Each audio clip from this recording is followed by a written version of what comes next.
Do you guys know what the word infinite means? Infinity? Never ending. Never ending. No boundaries. So if something is finite, there are definite boundaries, correct? God is an infinite God. There are no boundaries to Him. There are no boundaries to time with Him. There's no boundaries to His power, right? He's omniscient, omnipresent, omnipotent. He's omni. There's no, He's just beyond us. And because of that, I think we can't really get our head around Him while we're here in this body. And I honestly think that's why God's going to glorify us when we come into His presence, or our brains would explode. I just really believe that with all my heart. And so that's why He's going to glorify us. And I think that's why we really can't understand the Trinity or certain concepts. And I'm going to give you C.S. Lewis's picture because I thought this was beautiful. I'm a dog person. Those of you that don't know me, I have horses and dogs and cats and a ridiculous amount of animals. The rest of you know that already. C.S. Lewis used a dog picture so I could really get into this. C.S. Lewis says that if he was sitting reading Shakespeare and his beloved Labrador retriever was laying at his feet, he says, the idea that we could understand the mind of God is about the same as his beloved Labrador understanding the Shakespeare he's reading. I love that picture. I thought that was so good because he loves his Labrador. His Labrador loves him. But can that Labrador possibly understand the Shakespeare that he's reading? No way. Can I possibly understand the mind of God? No way. And too many people want to make God small to say that they can understand the mind of God. I'm sorry. You study the Word of God, we cannot understand the mind of God, especially not here. Does that let us off for what we do understand? No, it doesn't, right, Carson? And you know that. We still need to study God's Word. We need to hide it in our heart. We need to hide it in our minds because it's so very important that we can use it to make our lives something that honors God. But I really think there's some things that we're not going to understand until we get there. Personally, I want to know about Jesus' DNA, but we won't go there either. And we're talking deoxyribonucleic acid in his cells. I really want to understand some things. Okay, so I've got some questions when I get there. Some pretty weird ones. They're the science questions. You know how it is. Anyway, I have a few strange ones. I'm sure there's a lot of other Christians that are scientists that have some strange questions that they're hoping to ask God when we get there. It's a very good possibility that when we get there, we're just going to know the answers. Because if we're going to be glorified, we're going to be like Him. And so maybe all of it will make sense just immediately. I just don't know. I can trust Him, though, so it really doesn't matter. But I'd be careful with the whole Trinity thing. Okay? The best picture I've ever had was the scientific one, not a people one. This idea that the universe, you can't have one of the parts without the other, it all coexists, that's a really good picture of the Trinity. And there's some mathematical ones that apply to that, but I'm not going to do them with you guys because it'd just make your head hurt and you wouldn't probably understand it anyway, so it's all good. When you take geometry, we'll talk. Then we'll talk. Okay, so we've got the universe. The next thing that was God made on the first day was, the second verse says it was formless and void, and some people like to say something bad happened there. Nothing bad happened there. It was I'm going to call it the infant creation. It was a baby creation. It had just been made. It wasn't energized yet. And without energy, then there's no form to things. And when you take chemistry, you'll learn more about that. We'll touch on it this year because we're going to do a little bit of chemistry this year. And so the energy in different systems give them the form. You probably know that stars are circular because of the gravitational force that holds them together, right? And that there's forces, magnetic and electric forces that hold different things in creation together. Those are all forms of energy, and they give things form. And so what do we see after God says it was formless and void? The Spirit moved, hovered, vibrated over the surface of the deep. In the King James, it was also, that Hebrew word was also translated fluttereth. Doesn't that make you think of vibrating? And so the Holy Spirit was actually energizing the system, which would give it its gravitational forces, its atomic forces, getting it its form. And then the next thing He does is, what does He create? Light. And light is another form of energy. And basically, within that, atomic forces, gravitational forces, and the electromagnetic spectrum, which is light, which we're going to study this year, you've got every form of energy that we know of scientifically. So in the first 5 verses of the Bible, actually what's described is the universe as we know it, space-time matter continuum, the universe, and energizing that system. That's pretty scientific, isn't it? I would have never gotten that out of reading those verses. I just loved Henry Morris when he explained all that, because as a scientist I was like so pumped when I heard it, and it's right there. It's right there. We're just not looking for it. So how do we want to draw our creation box? Because this, you could put a little 1 here because that's going to be the first day. And so how would we draw our creation box? Now I was thinking maybe what we'd want to draw on it, and I'm going to draw what I think, and then if you think you got something better, have something better, I would like to hear it, because I'll share it. Because this is the first time I've taught this. But I'm thinking we could, for our creation box, we could make the earth, maybe put, you know, some land here with some little trees. Nope, no trees yet. Never mind. Just the earth. Nope, there's no land yet. Matter of fact, shame on me. Let's, for creation, just put the earth. Wow. At that point, it was the earth and the universe was all that was there. So, but he did create light, didn't he? So why don't we put a light like this? And so this part would be dark, because he did separate the light from the darkness. And if you have a blue pencil, you may want to color this part blue, because the water was made on the first day. The deep. When it mentions the deep, that's the water. So you could put this in box 1. And the other thing you may want to write in box 1 is universe. Now a lot of people, when they hear the universe, they think of stars, but that's not what we're talking about here. We're just talking about the actual place where God did his work, and the matter that God used to do his work, and then he energized it and put the light in. So that's what we have on that first day, is the universe. Now you know what? We might want to put there an energy. And if you don't want to write energy, you can draw a battery. I'm good with it. But that's up to you. So that would go in box number 1. That's box number 1, which is the universe and energy. Yes? Where did you say to put the blue? The blue would be this side, and this side should be black. And then put yellow here for your light source. Okay? If you have colored pencils. You're going to want to start bringing colored pencils if you didn't bring them today. And it's all good. When you go home, you can do that. How are we doing? Okay, the second day, God actually tells us that he separated the waters above from the waters below. I'm just going to read it to you real quickly. And God said, let there be expanse in the midst of the water, and let it separate the waters from the waters.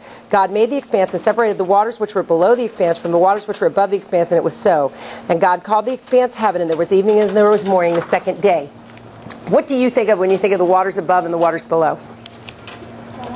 The sky. The sky? Good. I think of the sky and the ocean. I think that's, now you notice I'm saying I think, because I know that there's those that think that this waters above were way, way out there, like light years away, like distant galaxies.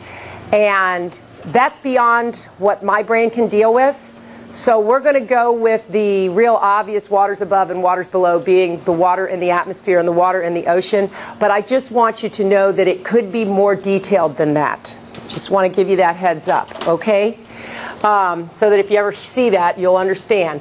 So for day 2, why don't we put the earth, and then you could put clouds up here? How's that? Some clouds around the earth? Because he separated the sky from the water. And here maybe you could put little watermarks.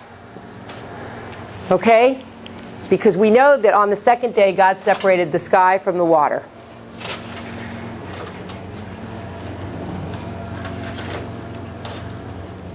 Oh yeah, don't get too fancy right now. We don't have time, guys. Or you could just draw the ocean and then draw the clouds over the top. You could do that. That would be good also. Okay, the third day, who remembers what God made on the third day? The secret. Not yet. Land. Land. He created the land and he made the plants. So what we could do here is just put land, okay? Just put a hump for land. And then if you have a green or brown, that would be fine. Otherwise you could just draw it. Maybe draw a little tree here. Maybe a little flower. Okay? Just representative of plants. So we have the land and the plants. Oh. Did you need me? Okay, so we have the land and the plants on the third day. Now I want you to notice something. We have light being made on the first day, but do we have a light source yet? No, we don't have a light source, do we? It's very important, because what does God make on the fourth day of creation? Sun, moon, and stars. Good. I'm glad you memorized it. That's very good. He makes the heavenly lights on the fourth day. If you've got yellow, I would definitely go with a yellow or an orange sun. Okay? And then you can just make a few pretty stars in different colors. And the moon, you might want to make it in a crescent or something, just so you know it's the moon. It just doesn't look like another ball. Okay? If you want to get crazy, you can make some comets. Heavenly lights would be everything as far as the other planets, the sun, the comets, all of those things. Now, I want you to notice something. On the first day, God made the canvas of the universe. On the fourth day, He filled outer space, didn't He? He filled outer space with the heavenly lights. What's the canvas we have here? Second day, canvases. Sky and water. Thank you. And so, what does He make on the fifth day to fill that? What would fill the sky and the water? Good. Fish and birds. Anything that could fly. And you guys can get fancy, but that's just a bird. Okay? And once again, we have the fish going here. Now, if you people want to get fancy, and here, we'll put a little water in between them. How's that? If you people want to get fancy, this would include dolphins. It would include Leviathan. This would include flying reptiles that we see on Jurassic Park. And I'm not telling you to go see Jurassic Park, but that's, you know, that kind of thing. Pterosaurs. So this would include insects that fly. This would include anything that swims, jellyfish, clams. It would include anything that lives in the water and anything that lives in the air. Would have been created by God on the fifth day, because God was filling in the canvases He made on the second day, which was the ocean and the sky. Yes, Carson? I don't think so. And the reason I don't think so is alligators, the designation when we do zoology that we're going to use is an aquatic creature actually usually has fins. So sea turtles would be aquatic. Land turtles wouldn't. Crocodiles, alligators, they hang out in water, but they are really a terrestrial animal because they don't have fins or gills. Does that make sense? That's a good question. Dolphins have fins. Yeah, they definitely have flippers. I guess is what they'd be called, as flippers. Yes? Like the aquatic animals and the land animals. Like there's land tortoises and then there's turtles. Like, are they made in the same color? I don't think so. I think that the land turtles were made on the sixth day and that the aquatic ones with the flippers were made on the fifth day. Because the Bible tells us that the water critters and the winged critters, and actually the word in the Hebrew here is not bird. It's winged. Yeah, it's a different Hebrew word. So this is anything with wings, anything that lived in the water, fifth day. Because he was filling in this canvas. It's very orderly. I know the first time I saw this, I was like, oh my goodness, and I missed that all this time. And it was in a kid's book, a Greenleaf history book. And I went, oh, you know, and it's just right there. Yes, Olivia? Would a tortoise and a turtle be in the same kind? Tortoises, yes. It depends. There's variations, but there are probably, yeah, there's certain kinds. Not necessarily. That's a zoology question. We'll deal with that next year. Yes?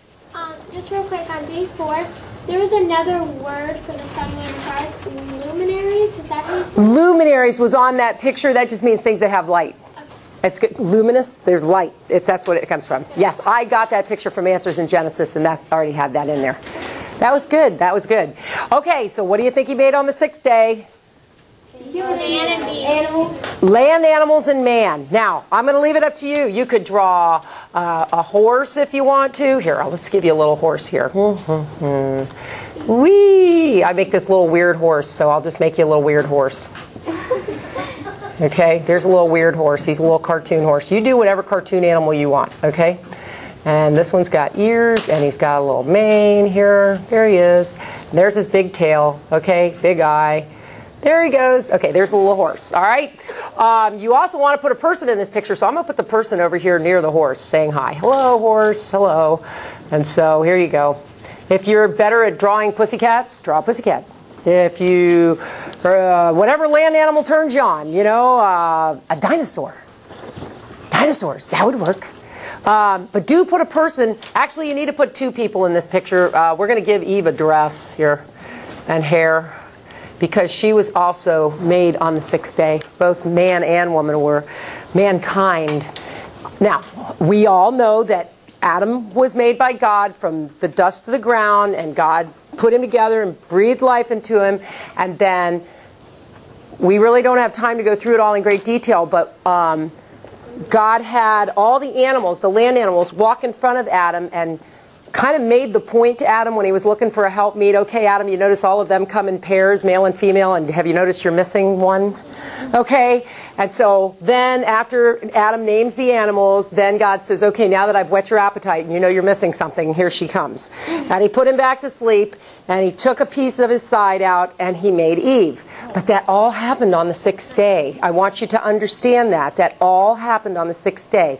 It was not a problem for Adam to name all those critters. He didn't have to name every critter that God had made. He only had to name the land animals that God actually named certain groupings that he wants him to name. And those are the animals that Adam's going to have dominion over. Back in the old cultures, if you named something, you had dominion over it. And so God had him name those things.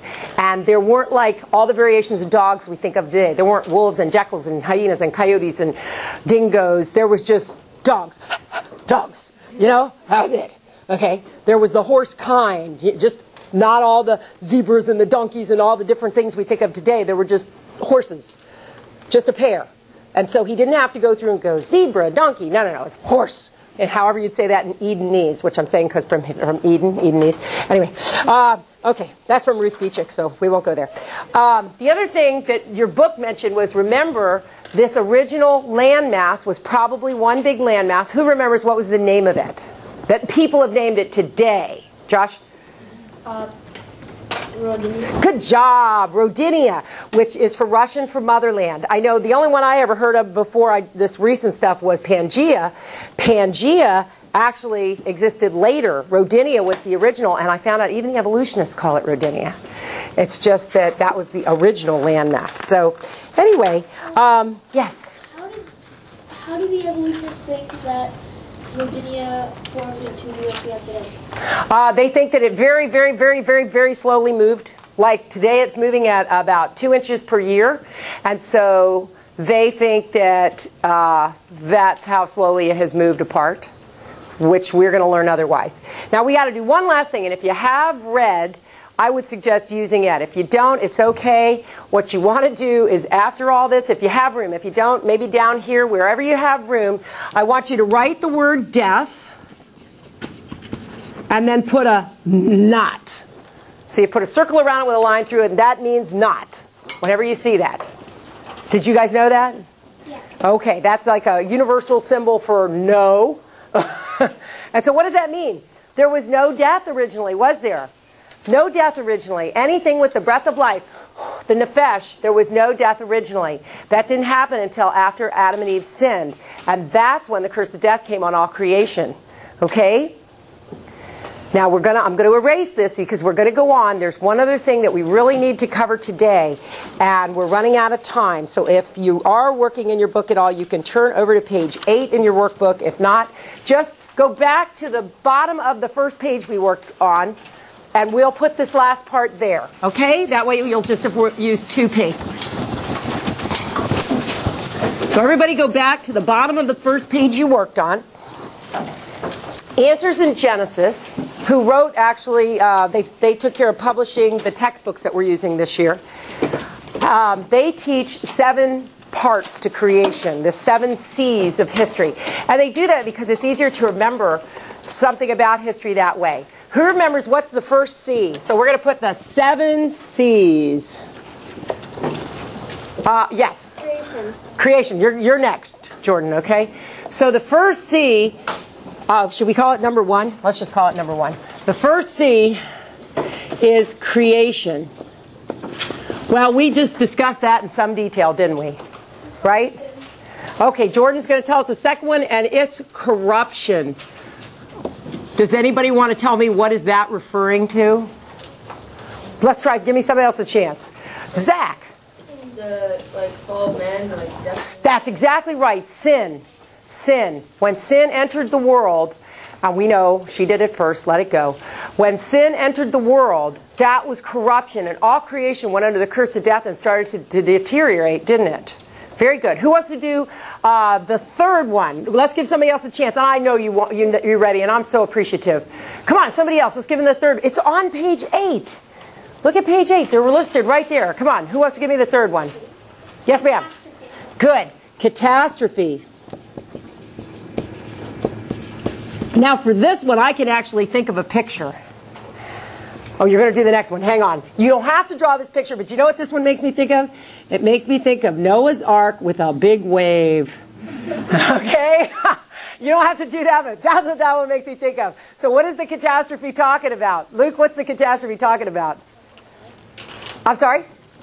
Very good. Noah's flood. Excuse me. We're not blaming Noah. He was the good guy in the story. The flood. We're talking about the flood of judgment, aren't we? Remember, Noah's the good guy. We're not going to call it Noah's flood. Okay. Corey, what's the fourth one? Good. Confusion. And somebody else tell me, what is that talking about? Somebody new. Yes. Very good. And actually, that was believed to be a ziggurat, which looks something like a birthday cake type of structure. So you could draw the Tower of Babel that way real easily. It says, I think it's pronounced ziggurat. Okay, good. Because like I said, some of these words I have trouble with. All right. You're going to give us number 5, Danielle? Christ. Very good. Christ. And so he is the focal point of history. That means everything before him moved up to him, and everything after him moved down from him. That's what it means when it says the focal point of history. Okay? All of history up to Jesus was pointing to Jesus. Because when Adam and Eve sinned, God promised the Messiah then. In the curse, in Genesis 3:15, is the first mention of the Messiah. And if you want, we'll do it next week, because we're going to do the fall next week. And so all of it moves up to him. And once the promised one, the Messiah, Yeshua HaMashiach, came, that's Jewish for Jesus the Messiah. Then everything in history has been moving out from there to spread the gospel message. And so what was the next C? What's the sixth C? Cross. Good, the cross. Because what the Messiah had to do was die in our place so that there's hope for us, didn't he? So that he could die in our place so that we could be covered by his blood, covered in his righteousness, and return to our loving Father who really wants us back. Correct? So what's the 7th C? Go ahead. Consummation. Consummation. I know that's a weird word. They had to come up with words for these things. And consummation, did I spell that right? Are there 2 M's? Yeah. Good. Thank you. I wasn't homeschooled, so I'm spelling impaired. Consummation actually means when everything is restored. So it's past the rapture. It's actually past the rapture. As a matter of fact, right next to it, just write restored. What it's talking about is this. When God first created everything, it was perfect. It was perfect. There was no death. Nothing deteriorated. It was all perfect. And then sin came in, and now the sun is shrinking. The moon's leaving at 2 inches per year or 4 inches per year. I can't remember, but it's leaving because of friction, etc. The earth is slowing down. Everything in creation is in a state of death. It's all going downhill.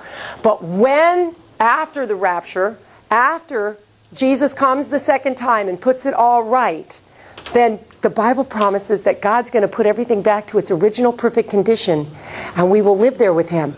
That's the consummation. That's when the kid will stick his hand down in the cobra's nest and won't have to be afraid. And actually, that's not cobra's nest. In the original Hebrew, it was a cockatrice, was how it was translated into the Old English. A cockatrice, I really believe, was a venom-spitting dinosaur, a small venom-spitting dinosaur that could kill you literally by spitting the venom, from the research that I've done. But the cobra was the closest thing they could get to that people would understand, so that's why our versions today talk about, see, but in the 1600s English, they said cockatrice, and people knew what they were talking about. That's why if you get a King James out and you look at it, it says the small child that put his hand in with a cockatrice, which is really a lot worse than a cobra, because people at that time believed if a cockatrice looked at you, you'd die, because they were so afraid of them. It's serious stuff. It's pretty cool, really, when you think about it. Yes? Like the Jurassic Park lizard? Yeah, something like the Jurassic Park lizard. Yeah. Isn't that a trip? Yeah, that's true. Yes. Like, when the Lord comes, when he said he'll make a perfect earth for us, is it be like he'll be in heaven and we'll be No, we'll all be here with him. So heaven will be earth? Yes. Okay. That's how I understand it. Is that correct? He will be with us. Yeah. Yeah, that's what I understand is that we'll be with him, right? And it'll all, oh, that is just so cool. Anyway, you had your hand up, sweetheart? Yeah, I think that the cockatrice, I think if you look at it, you turn to stone. I remember reading something on that, like some fantasy book. If you do look at it, you turn to stone. There's a whole bunch of cool stuff on it, and a lot of the fantasy is based upon original facts. So I think you're right. No, I think it's remembrances. The cockatrice isn't a myth, or it wouldn't be in the Bible. What she's talking about are mythological descriptions afterwards, but it's just like Leviathan. Leviathan's the Bible. There really was a fire-breathing dragon, Leviathan. But then people do mythological things afterwards. Yes, Zach? Isn't the, however you say it, the venom-spitting dinosaur, where they got the myth of Medusa? There's a good question. You know, I really don't know, Zach, but it could be. It could actually be related. I haven't studied Greek mythology in any detail, so it kind of irritates me. That's why. Shame on me. Anyway, because I look at it and go, you Greeks, man, you need to get with it. Okay, gotta get back to the Hebrew. What's wrong with you? All right. Are we good? So everybody, you can go home and colorize your pictures. You got a general idea. If you want to draw a picture next to each of these, you can. Otherwise, we're going to try to come up with pictures. Guys, shh, don't move. I'm doing this for the first time this year. And so if you, when you're reading it, think of a cool picture that you can draw with it, I want you to let me know if it's a simple picture that we can all do very quickly, because I think you guys are much more creative than I am. So if you can come up with these pictures that we could draw to remember these things, I want to know. So come tell me, okay, and we'll use them. All right? All right. Have a Jesus-filled week. Thank you.